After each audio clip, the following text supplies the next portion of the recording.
Добрый день, здравствуйте, уважаемые коллеги. Мы рады вас приветствовать на площадке информационного агентства Татаринформ и начинаем пресс-конференцию о планах по развитию машинного переводчика Татсофт. И сегодня наши спикеры.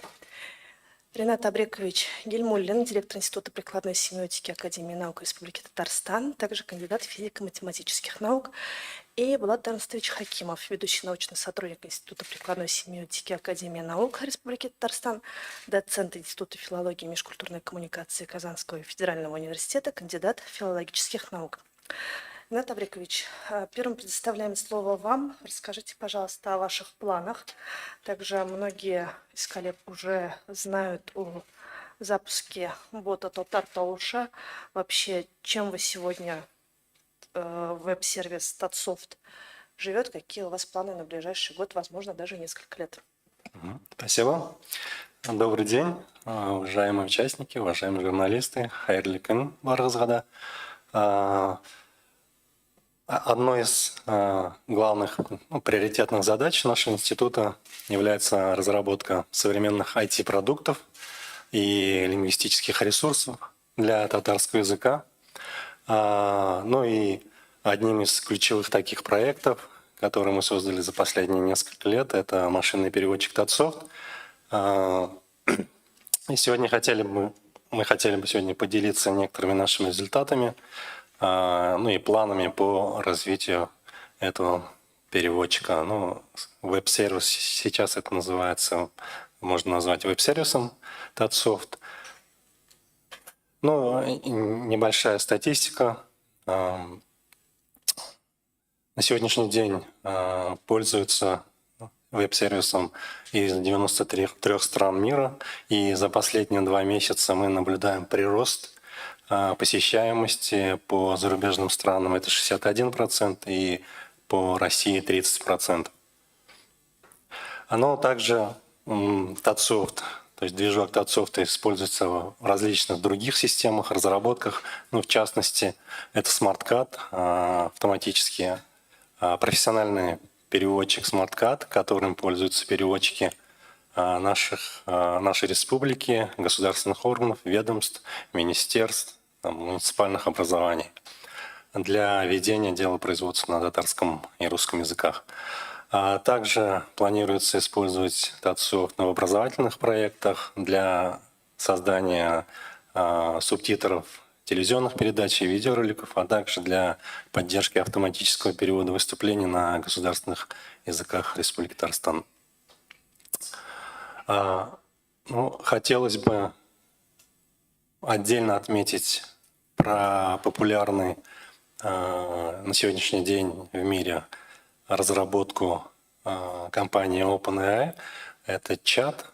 Мы создали татарскую версию этого чата, и тоже достаточно популярно сейчас используется.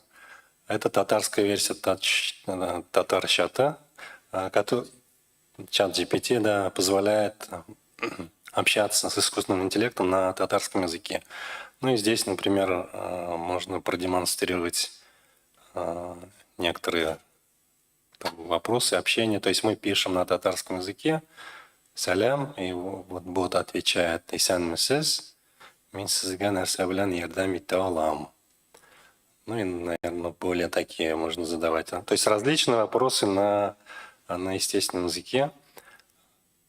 Более такой провокационный вопрос, к сожалению, я не могу видеть и озвучить. Может быть, надо? Ну давайте вот здесь лучше. Кызганычка каршы мен конкрет планнарны тәкъдим итә алмыйм, чөнки мин бары тик виртуаль ярдәмче генә, ләкин мин сезгә сезнең шәһәрдә кызыклы урыннарга килергә, рестораннарда яңа ризыклар карарга, спорт белән шөгыльләнергә, яңа музейларга һәм күргәзмәләргә барырга киңәш итә алам. Барысы да сезнең мәнфәгатьләрегезгә һәм өстенлекләрегезгә бәйле. Ну, я попробую еще более конкретизировать вопрос, конечно. Вопрос такой: а шулай да бүген кичен нишлибез? Отправляется запрос. Сейчас мы получим некоторый ответ. Әгәр дә сез кичәне уздыру өчен идеялар эзлисез икән, менә берничә җөмлә. Ну и дальше тут перечисление, чем можно заняться вечером. Ну, довольно-таки интересный чат. Можно запросы задавать там про какие-то рефераты, там проекты и так далее, и так далее. Так, следующий слайд презентации, пожалуйста. Ну, какие у нас планы? Во-первых, это реализация голосового перевода. Об этом сейчас чуть подробнее мы расскажем на других слайдах. Еще одна функция – это фотоперевод, когда есть возможность наводить камеру телефона и на тексты, книги, афиши, надписи и получать мгновенный перевод на татарском или русском языках. Ну и задача также стоит расширение линейки тюркских языков, ну, в первую очередь тюркских языков. Что касается голосового переводчика, это возможность, когда сказанное одним человеком на русском или татарском языке, машинный переводчик переводит на русский или татарский язык и позволяет получить уже голосовую озвучку этого перевода. Для того, чтобы создать такой переводчик, нам необходимо собрать большой объем речевой базы. Для того, чтобы обучить машину правильно переводить, нужна вот такая вот огромная база татарских голосов. То есть здесь в чем сложность заключается? То есть одно дело построить модель там для конкретно одного человека, а когда уже нам необходимо уже учитывать голоса разных людей, да, разного возраста, пола, то есть вне зависимости от условий, где это произнесено, там, в здании, там, на улице или в транспорте, то есть модель должна четко реагировать и понимать такие голосовые сообщения. Поэтому нам важно собирать как можно больше таких голосовых сообщений. Для этого мы создали специального телеграм-бота, который называется Татар Таушы. Вы можете через этот QR-код отсканировать и зайти в бот. То есть этот бот позволяет записывать голосовые сообщения, и фактически любой желающий может стать участником и внести свой вклад в реализацию этого функционала. Ну вот на сегодняшнее утро мы такую статистику собрали. То есть уже приняло участие 467 человек. Всего было отправлено сообщений 16 386. И на сегодняшний день это составляет порядка 24 часов. Но на самом деле нам необходимо намного больше. Это вот как минимум 200 часов речевой базы. Да, давайте продемонстрируем тогда тоже, да. Ну, поиск, то есть получается в телеграм-канале достаточно ввести Татар Таушы, выбрать наш бот. Здесь некоторые инструкции. То есть вы нажимаете, ну, такая легкая регистрация, где нам важно получить информацию о возрасте и пол узнать. И далее уже можно, ну, давайте этот Мадихур надо. Исімі біз yazarız.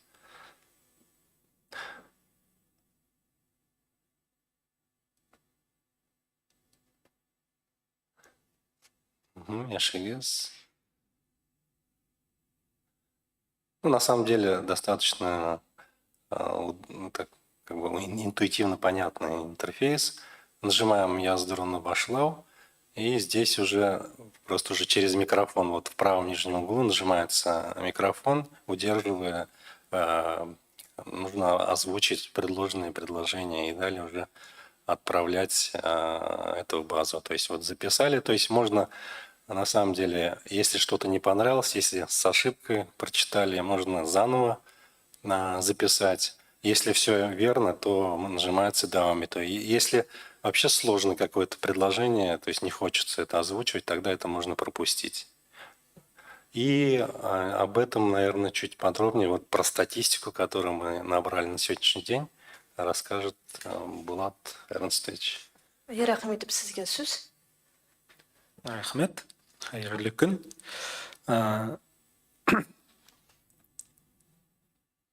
Бұл іш біздің әлігі тауышылар базасын топлау іші апрель ортасында башланды.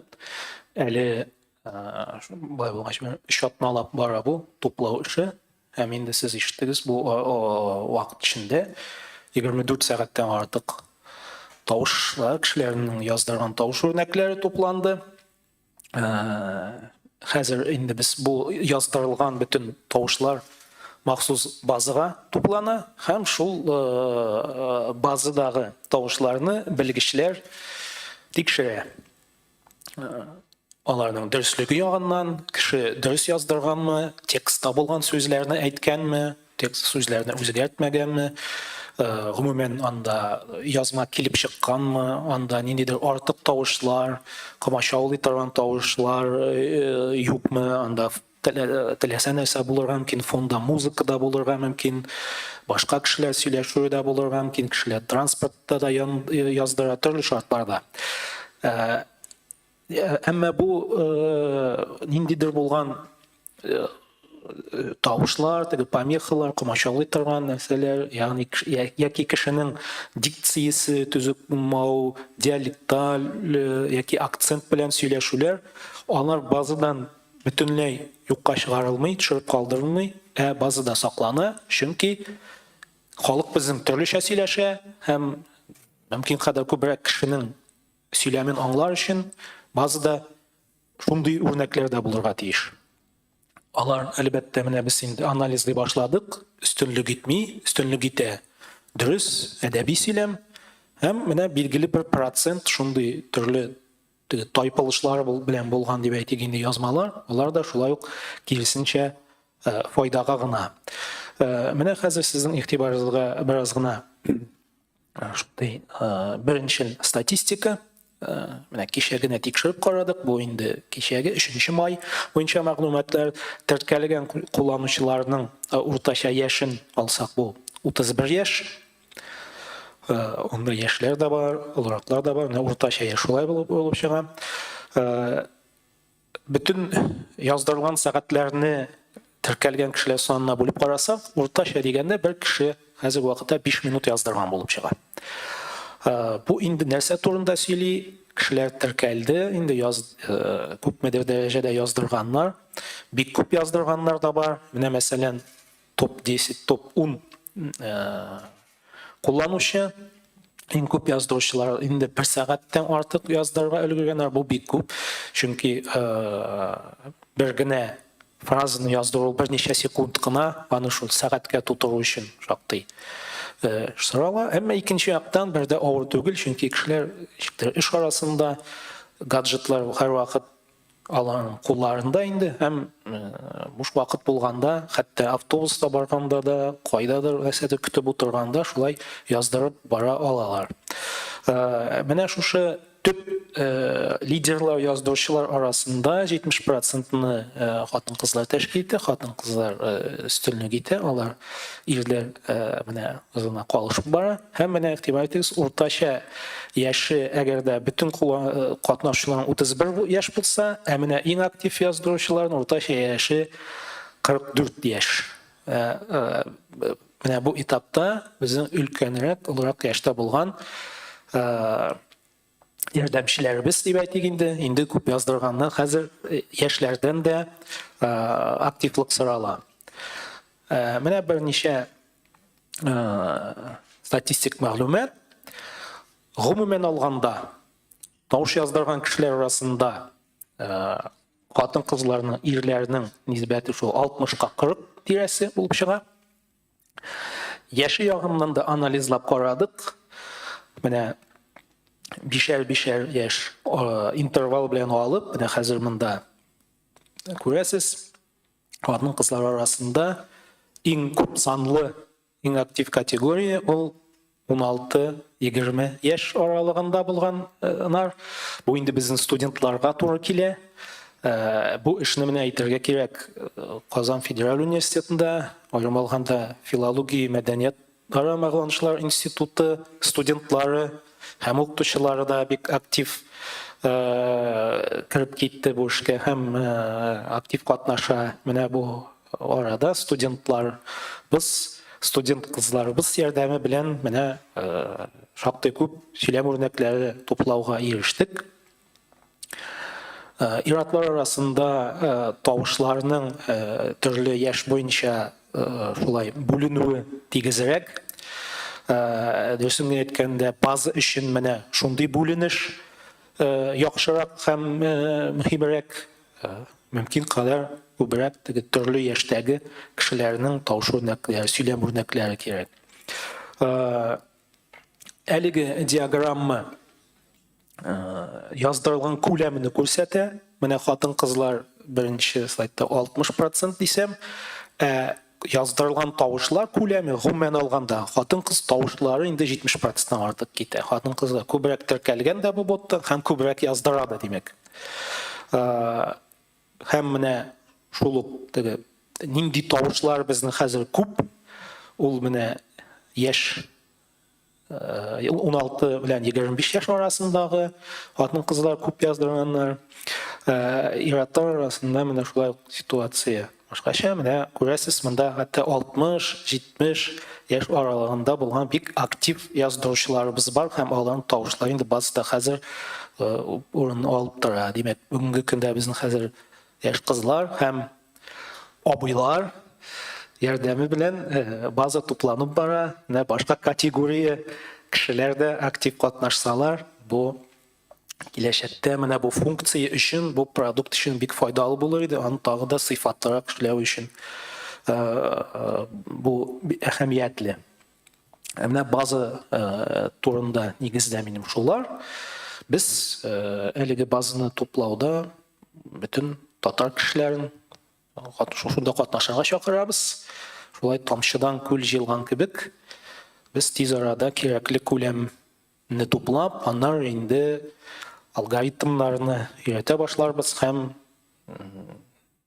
күпмедер вакыттан соң инде әлеге продуктны, функцияны кешеләргә дә, халыкка да тәкъдим итә алырбыз дип өметләнеп калабыз.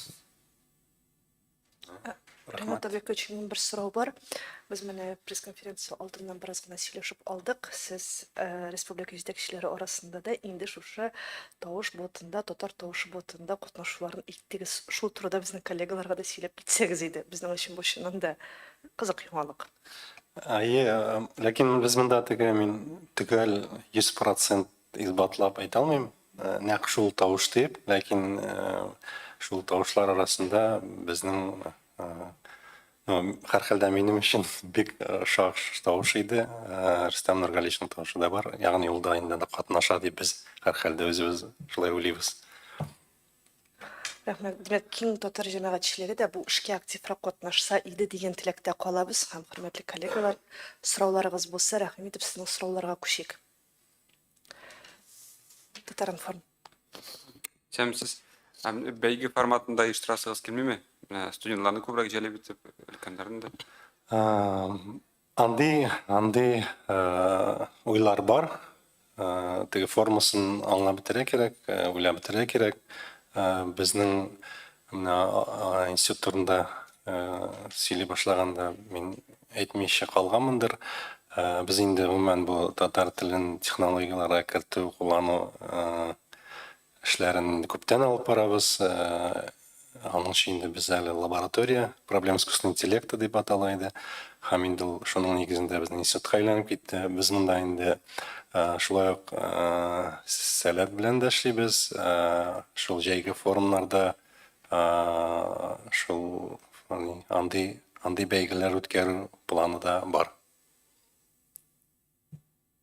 Тагын шундый сорау, бүгенге көндә бит инде фотоперевод дигән бер бик популяр, ягъни кешеләр гади генә поисковик канинда булса фотографияны йөкли һәм менә фотода булган бөтен предметлар, кешеләр һәм башкалар хакында мәгълүмат ала. Менә шундыйрак әйберләрне планлаштырасызмы? Чөнки Татсофт ул бит инде бик зур веб-сервис алга таба дип һәрхәлле сезнең сайтта планнарыгызда шулай язылган. Менә без аны үзебезнең планда да күрсәттек. Фотоперевод дигән функционалны шулай булдырырга, әмма ул теге популярность ягыннан инде востребованность ягыннан дип әйтик инде башта шул функционал тавыш ярдәмендә булган функционал инде күбрәк халык көтә дип әйтергә кирәк. Фото функционалны шулай булдырырга планда бар. Һәм белемче журналистлар өчен менә презентацияда да булды, субтитрирование һәм башка тагын сервисларда була дип әйткән идегез сез. Әйе, монда шул тауыш ярдәмендә эшләгән функционал ул бик киң кулланырга мөмкин.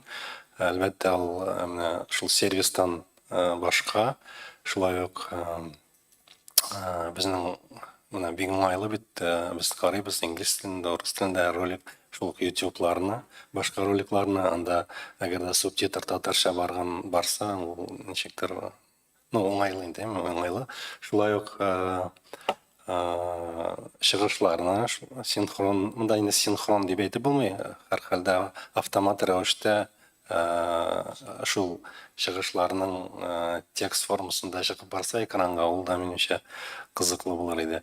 Һәм тагын бер монда күренеп тора торган бер кушымта дип әйтик инде журналистлар өчен, бәлки сезнең өчен, бәлки ул чынлап та кирәкледер. Әйтик, әңгәмәнең текстын автомат рәвештә әңгәмәне текстка әйләндерү, шулай ук мөмкин булыр аудиодан.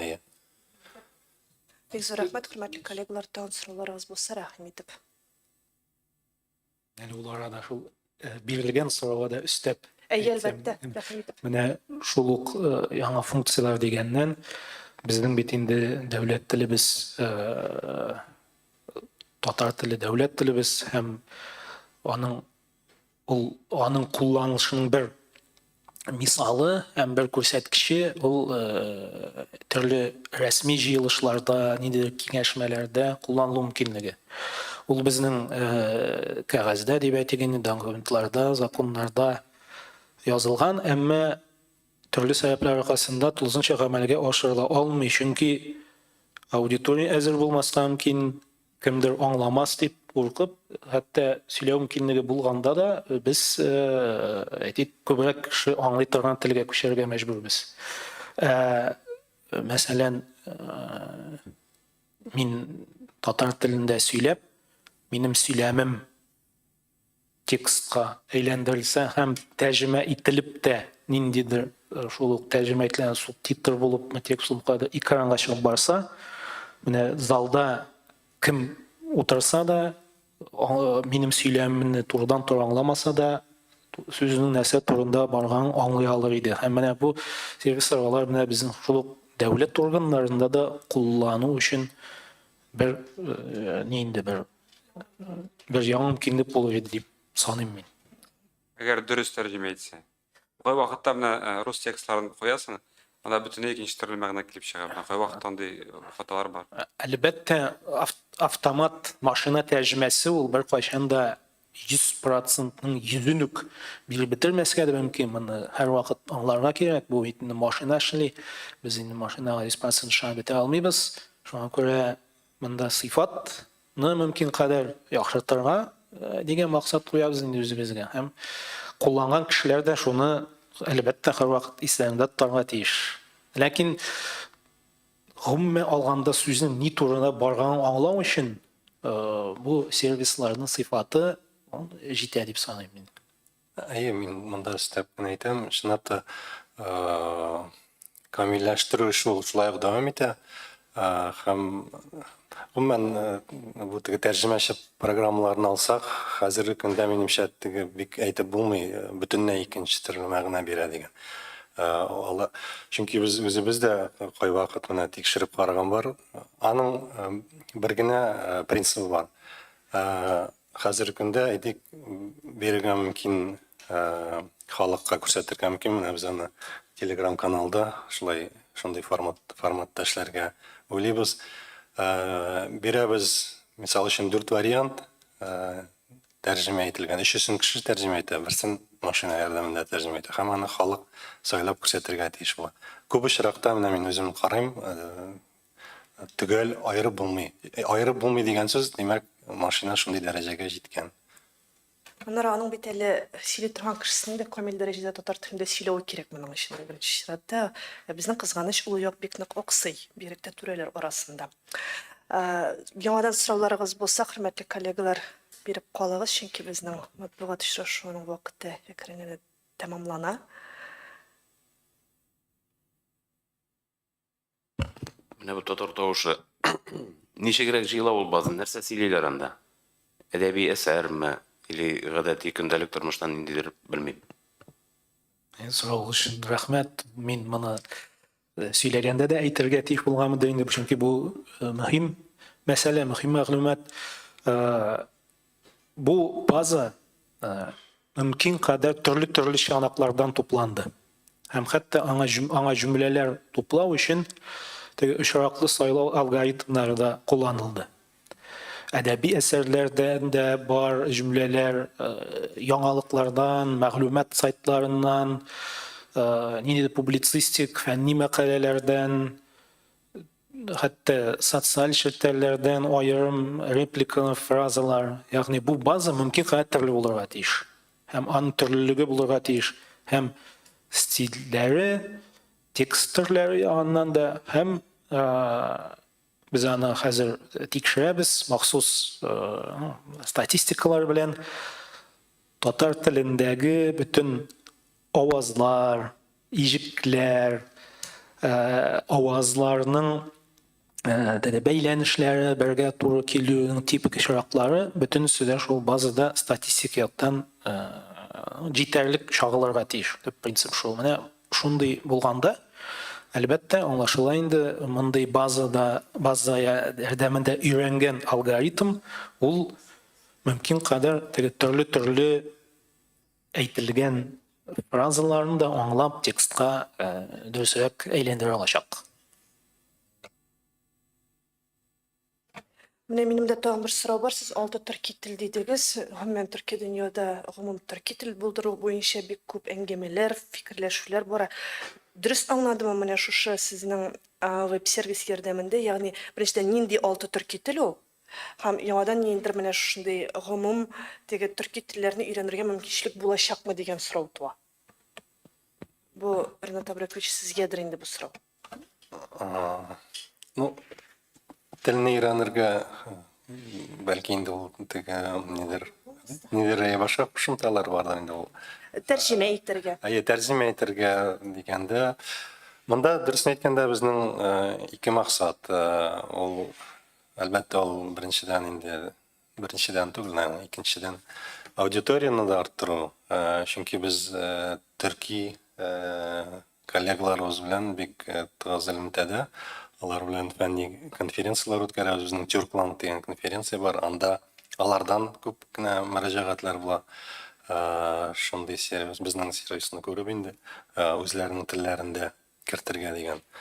Монда төгәл әйткәндә казах, үзбәк, кыргыз, башкорт, кырым татары менә безнең белән хәзер алар эшлиләр.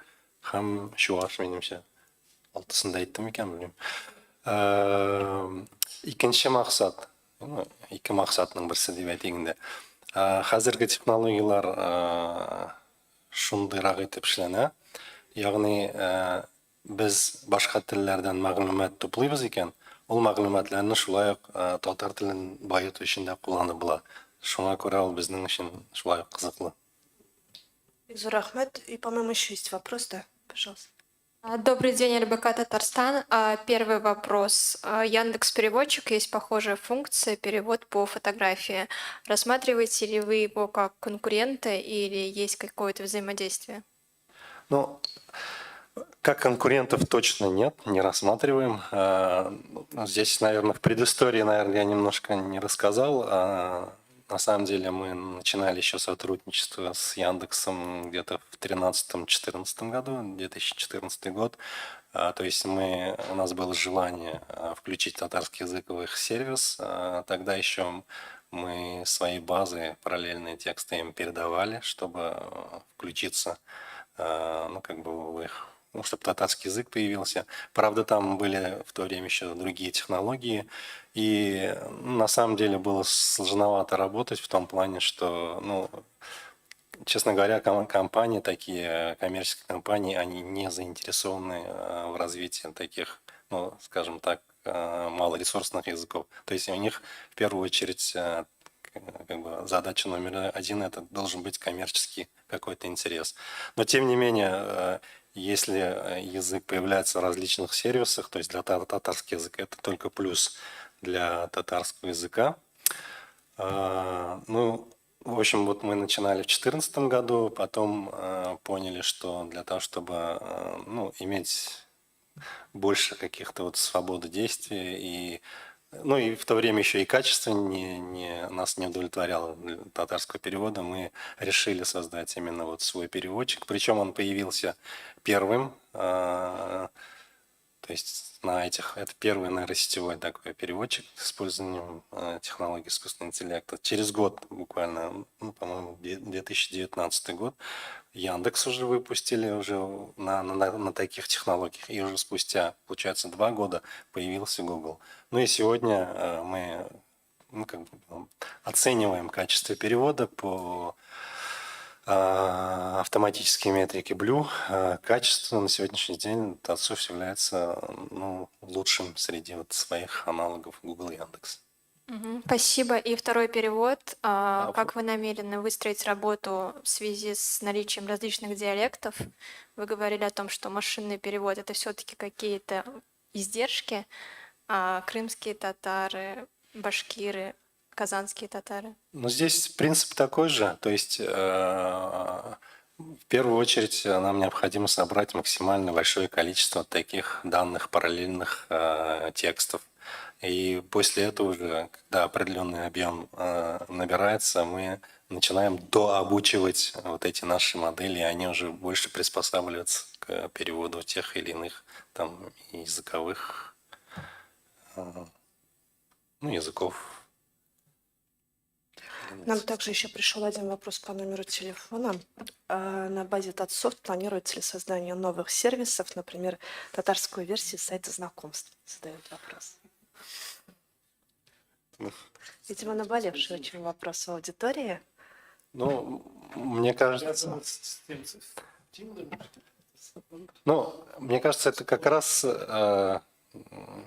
тот случай, когда, в принципе, наработки, уже созданные наши приложения, ну, тот же, например, переводчик Татсофт, можно использовать по доступным API, ну, так называемым, да, то есть можно подключаться и воспользоваться этим переводом, а разработчики это могут использовать, ну, как захотят, да, вот что они захотят там разработать. То есть на базе Татсофта татарской версии сайта знакомств, видимо, ушедшей на днях вообще, ну, полностью из России, имеется в виду, потому что очень актуальная была, особенно вчера в инфоповестке, тема. Я уж не буду называть этот сайт знакомств. То есть у вас не планируется, но вы даете возможность Да. использовать ваши ресурсы для создателей Да. сайтов У знакомств. института такой задачи нет, но возможности есть. Возможно, кстати, и поставят ему такую задачу. Спасибо большое. Уважаемые коллеги, если нет вопросов, то мы завершаем нашу пресс-конференцию. Желаем сотрудникам Института прикладной семиотики Академии наук действительно успехов. У вас очень много планов и очень много чего еще необходимо реализовать. И будем надеяться, что широкой татарской, не только татарская общественность, наверное, жители всей республики активно подключатся к этой работе и станут, так скажем, помощниками в этом огромном деле. Спасибо вам огромное за проявленный интерес. Ну, на самом деле, ну вот сегодня как бы не нужно там доказывать, да, там это очевидно. Если мы хотим сохранять, развивать язык, то язык должен активно использоваться в информационных технологиях, а для того, чтобы язык активно использовался, нужно создавать популярные сервисы. Вот один из секретов. Поэтому вам спасибо за поддержку. Спасибо.